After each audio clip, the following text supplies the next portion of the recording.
Like I've been saying night after night, a brand new far-left radicalism is now gripping the Socialist Democratic Party in this country. They want to abolish ICE, open borders, baseless smear jobs. The new left committed to destroying the president and his agenda, and in the process, that would mean your prosperity at all costs. That is not one of their priorities. Joining us now to talk about this and much more, I call him the Great One, the host of the #1 show Sunday nights, 10 Eastern here on Fox, Life, Liberty, and Levin. The Great One, thank me. Listen, we got a lot going on in this country. We got to rush to judgment. Look at BuzzFeed. We've got a push. Nancy Pelosi can't even sit down. She's so pulled to the left by her party. The president is given on DACA, on Dreamers, everything they said they wanted. They still won't sit down with him. Then you've got a lot of Democrats, and we'll see more during the presidential campaign, wanting 70% taxes and confiscation and redistribution of wealth. What do you make of it all? Well, what a mess. Let me start with the media. Poll after poll, survey after survey shows that the media are liberal and Democrat, and they don't disappoint liberals and Democrats. We have a packed media with a groupthink mentality. And I wrote this down before I came here. There are no uniform binding standards among news outlets. No clear line between news and opinion. This is an opinion show. I give an opinion, you give an opinion. That's clear. But news is different, isn't it? No universal rules of professional conduct for journalists that apply to lawyers and doctors and electricians and plumbers and so forth. Nothing. No particular experience required. Chuck Todd, Chris Cuomo, Stephen Abbott, their experience are as Democrat hacks. No commitment to objectivity, and that's the bottom line. No commitment to truth-telling.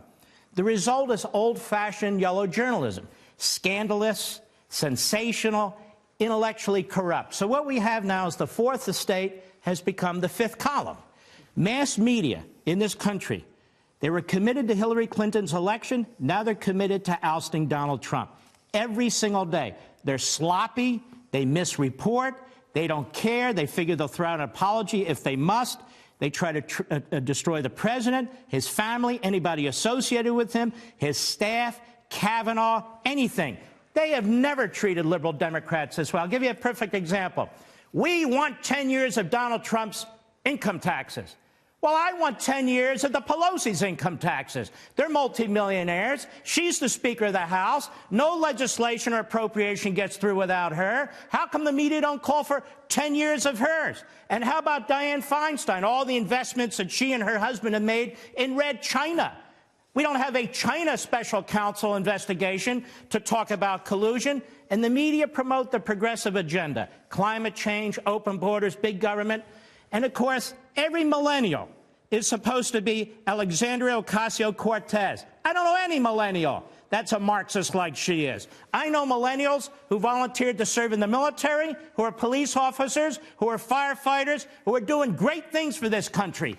Every millennial is not a radical nut job going through the socialist talking points. Now, we got to get rid of these billionaires. I'm happy, Soros, Stars, and so forth, but let's talk the truth. It's the American dream, not the Soviet dream. John Rockefeller, we're supposed to hate him. Thanks to him, we have energy, natural gas, and oil. He became a multi-billionaire. So what? John Walton, we have Walmart, where people can get things at a decent price, and they employ tens of thousands of average Americans. Great. The family's worth billions. So what? Weyerhaeuser. You like toilet paper? You like writing paper? You can thank Weyerhaeuser. Bill Gates, lefty, Microsoft, revolutionized computers. Andrew Carnegie made the production of steel possible that we use today.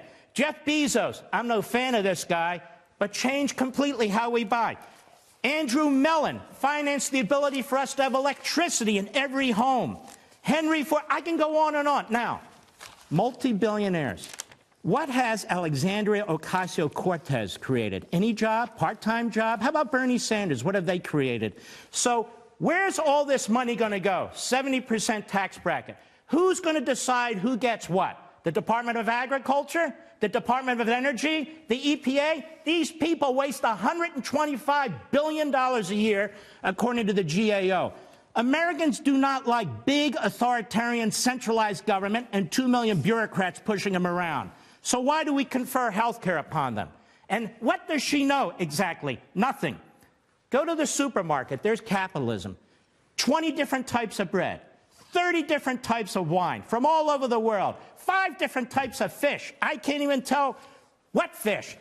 Go to the supermarket. Look at all the different things you get. We live better than kings and queens lived 150 and 200 years ago. Look at all the things around you. That's created by capitalism. Capitalism and freedom, individualism, the American people. They're about government, power, edicts, fiats. That's what she's all about. And Ms. Ocasio Cortez, please come on my Fox show on Sunday. I want to talk to you. I want to talk to you about capitalism versus Marxism and socialism. I want to talk to you about some of your ideas. I know you go to these slobbering interviews and so forth. I promise to be respectful, have enough guts and enough intelligence, because my theory, Sean Hannity, is this. She is a media creation. That's all she is. And let some conservatives who will treat her with respect interview her. I would request an interview. Great one. You better get it in the next 12 years, because she said the world is going to end. I wish you a lot of luck in that endeavor, and I'd love to see that interview. I think that was one of your finest monologues you've ever given on this show about what is the greatest economic system that has created more freedom, more opportunity, more wealth than anyone ever imagined. And we can compare it to those countries that have chosen the path some radicals now want to take us down. Great one. We'll watch Sunday night, 10 p.m., Life, Liberty, Levin. You don't want to miss it.